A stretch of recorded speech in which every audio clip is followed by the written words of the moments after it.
Recipe जिसे भारत में अलग अलग जगहों पर अलग अलग नामों से जाना जाता है। कहीं इसे अधिरसम कहा जाता है, कहीं अरिशेलू कहा जाता है, कहीं कहीं इसे अरसा कहा जाता है और कहीं इसे अनरसा भी कहा जाता है। मगर चीज़ एक ही है, कहीं इसे बनाने का तरीका थोड़ा भिन्न हो जाता है। मगर इसका जो मेन इंग्रेडिएंट्स है वह गुड़ और चावल ही है हर जगह। और मकर संक्रांति के अवसर पर तो बंगाल, बिहार, झारखंड, उड़ीसा, छत्तीसगढ़ इन जगहों पर इसे ज़रूर बनाया जाता है। तो फिर आइए आज हम और आप मिलकर बनाते हैं यह बहुत ही मज़ेदार और ट्रेडिशनल रेसिपी जिसे कहा जाता है अरसा। तो यहाँ मैंने लिया है लगभग 600 ग्राम अरवा चावल। इस अरवा चावल को मैंने 24 घंटे तक पानी में सोख करके रखा था। उसके बाद मैंने उसे निकाल लिया है और यह अच्छे तरीके से फूल गई है। फिर मैंने इसे एक छन्नी में छान लिया। इस चावल के ऊपर जो भी एक्स्ट्रा पानी लगा है उसे सुखाने के लिए मैंने इसे इस तरह से एक मोटे तौलिए में फैला दिया है और इसे 10 से 15 मिनट तक पंखे के नीचे रखा ताकि इसका जो भी एक्स्ट्रा पानी है वह सूख जाए। हमें इसे धूप में बिल्कुल नहीं सुखाना है। अब हम इसे ब्लेंडिंग जार में भर लेंगे और इसे पीसकर इसका एक बारीक पाउडर तैयार करेंगे। इससे पहले आप यहाँ देख रहे हैं ना, चावल हमारे इस तरह के होने चाहिए कि इसका अंदर का मॉइस्चर बिल्कुल बरकरार रहे मगर बाहर इसमें पानी की मात्रा नहीं होनी चाहिए। तो इस तरह से हम ब्लेंडिंग जार में इसे ले लेंगे और इसे पीसकर इसका आटा तैयार कर लेंगे। तो इस तरह से मैंने थोड़ी थोड़ी देर में इसे ब्लेंडिंग जार में चलाते हुए पीस लिया है और अब हम एक छन्नी की मदद से इसे छानकर इसका एक बारीक पाउडर तैयार कर लेंगे।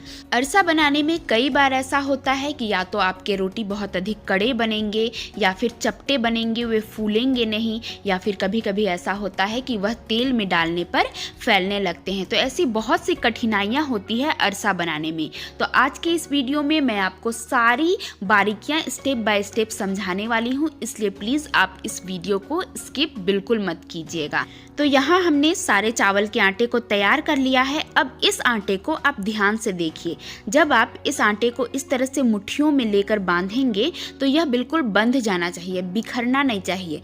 जब यह इस तरह से मुट्ठियों में बंधने लगे तो समझ जाएं कि यह बिल्कुल अरसा बनाने के लिए परफेक्ट है। इस आटे का मॉइस्चर बरकरार है, इसलिए यह अरसा बनाने के लिए परफेक्ट है। अब हम एक मोटे तले का बर्तन गैस पर चढ़ाएंगे और यहाँ मैं एक कटोरी से थोड़ा कम पानी डाल रही हूँ इसमें, और साथ ही मैं इसमें लगभग 300 ग्राम डाल रही हूँ गुड़। गुड़ को मैंने इस तरह से क्रश कर लिया है ताकि इसे पिघलने में आसानी हो। सारे गुड़ को डाल दिया और इस तरह से हमें एक कलछी की मदद से इसे चलाना है। गुड़ में थोड़ी ही देर में झाग आना शुरू हो जाएगा। इस तरह से आप देख रहे हैं झाग आना शुरू हो गया है।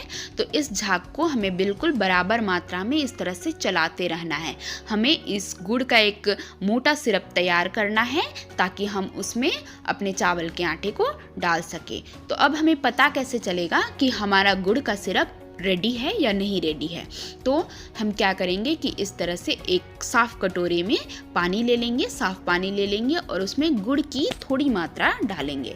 यहाँ आप देख रहे हैं गुड़ फैल जा रहा है, वह बिल्कुल एक जगह पर नहीं सिमट के आ रहा है। इसका मतलब कि हमारा गुड़ अभी तैयार नहीं हुआ है। हम और थोड़ी देर लो फ्लेम पर इसे पका लेते हैं गुड़ को, और इसे पूरी तरह पकाने में आपको 8 से 10 मिनट लग ही जाएंगे।